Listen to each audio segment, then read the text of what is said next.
Good morning. So, we are going to have a session on Muhammad Ghori today.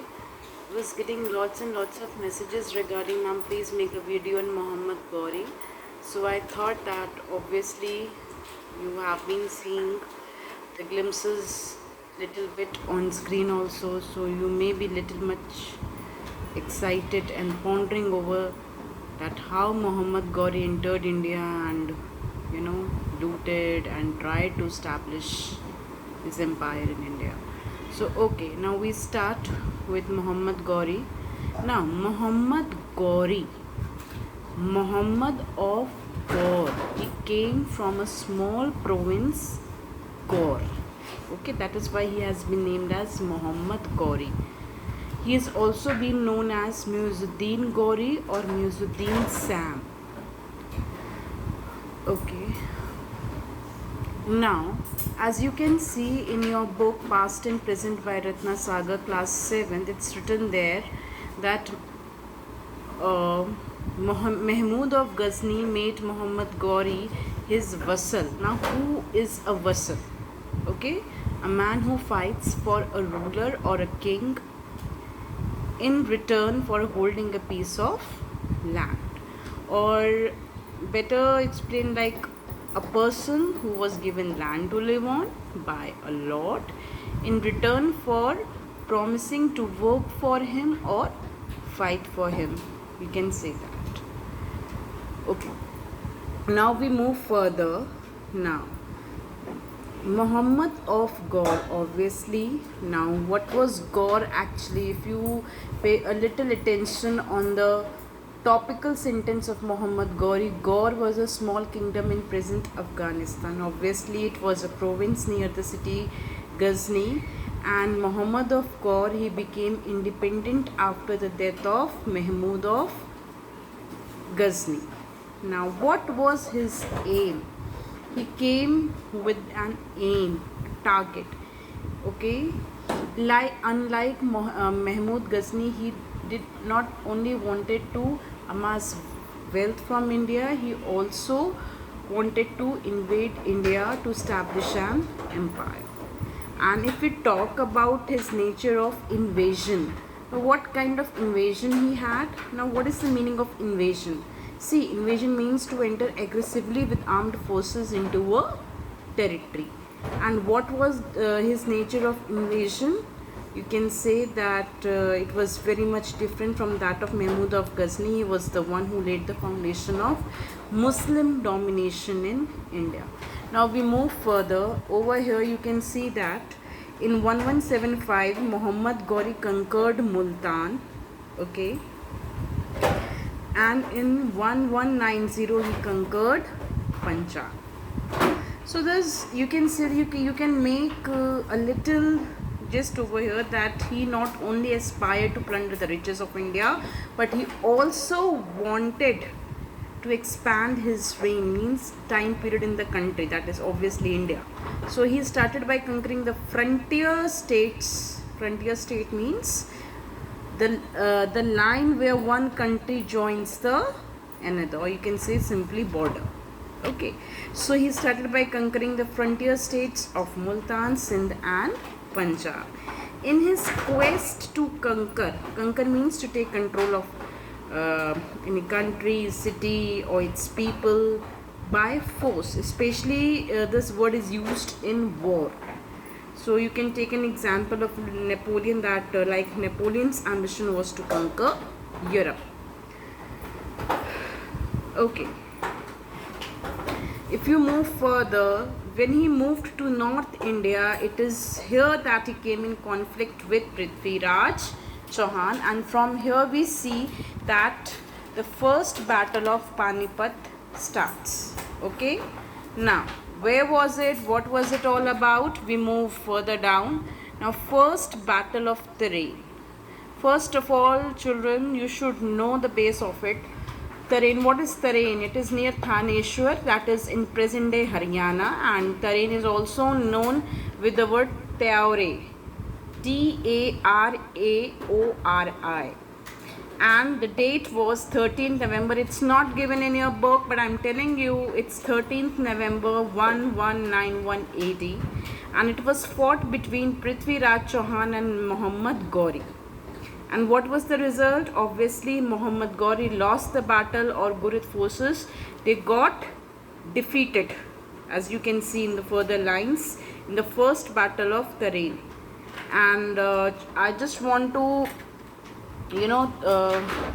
through a little story about the first battle of Tarain. Actually, Muhammad Ghori had no choice but to flee back to his country. And when Muhammad Ghori reached Ghazni, he punished all those officers. Okay, he punished all those officers and soldiers who had run away from the battlefield. They were publicly disgraced and paraded in the city. So it is said that after when this battle of Tarain took place, it is said that after the first battle of Tarain in 1191 AD, Muhammad Ghori never slumbered in ease or waked, but in sorrow and anxiety.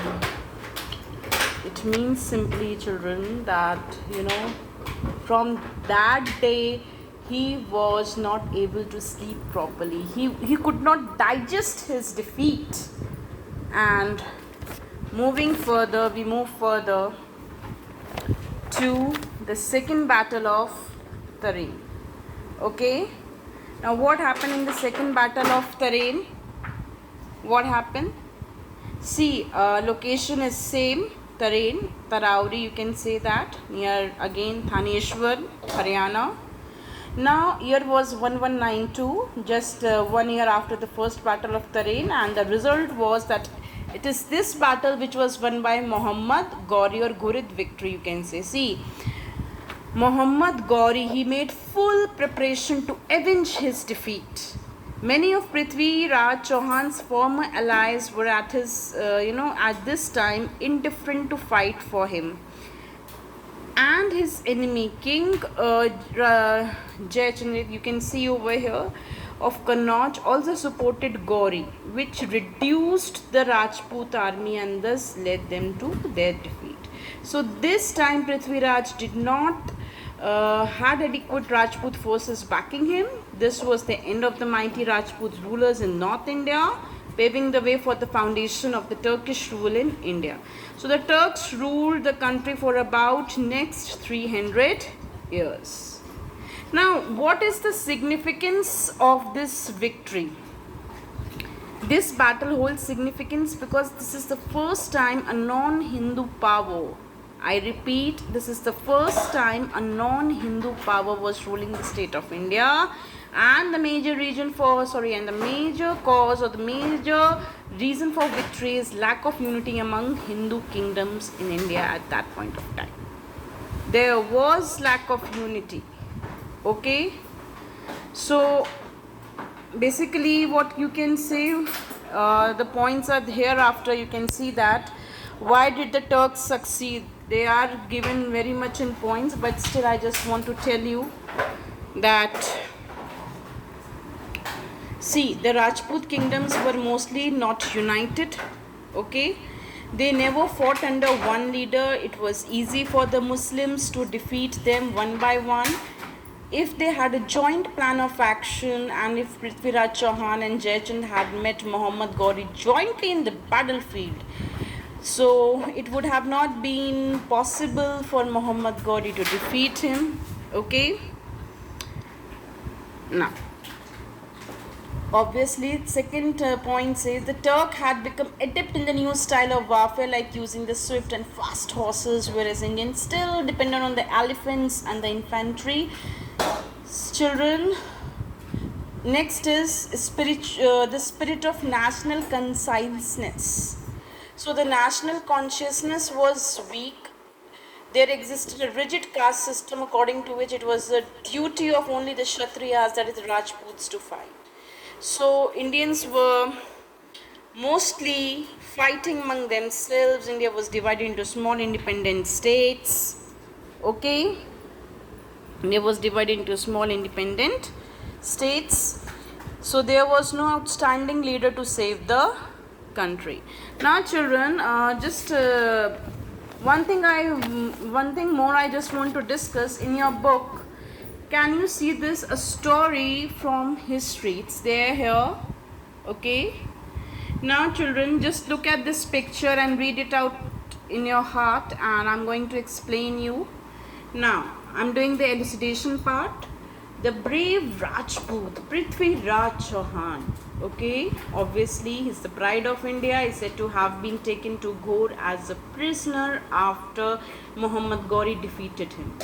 According to a popular legend, even after he was blinded, he killed him in an archery competition. It was so that his friend and poet Chand Bardai, you can see here Chand Bardai, told Ghori that Prithviraj could hit a target based only on sound. So though Ghori found it unbelievable, he did not believe to what he was being told by Chand Bardai, but still he wanted to test the skills of Prithviraj Chauhan. So Chand Bardai, obviously you can see today also the glimpse of Chand Bardai played by Sonu Sood, okay, in the picture Prithviraj Chauhan. So coming back to the point, Chand Bardai promptly wrote a couplet to give Chauhan an idea of Ghori's location. I'm reading it loud. Char बांस 24 गज अंगुल अष्ट प्रमाण ता ऊपर सुल्तान है चूके मत Chauhan. What is the meaning of it? The Sultan is seated 4 measures and 24 yards from you. Do not miss the target, Chauhan. Since the couplet could not be understood by anyone else, Prithviraj shot the arrow as soon as Ghori ordered him to do so and slit his throat. Okay, so this was a small story I just wanted to discuss with you. And obviously again I'm telling you, we have a Muslim success over Rajputs. Why? Because there was no joint plan of action, outdated style of Indian warfare, no national consciousness, and absence of outstanding leader. So these were the things which we should pay attention to. Yes. Okay, thank you, and we will be meeting very soon in the next video, and you just message me on which topic I should make a video. I hope that the first battle of Tarain, second battle of Tarain, the why did the Turks succeed, it's all clear in your head, and the story which was related to Chand Bardai and Prithviraj Chauhan.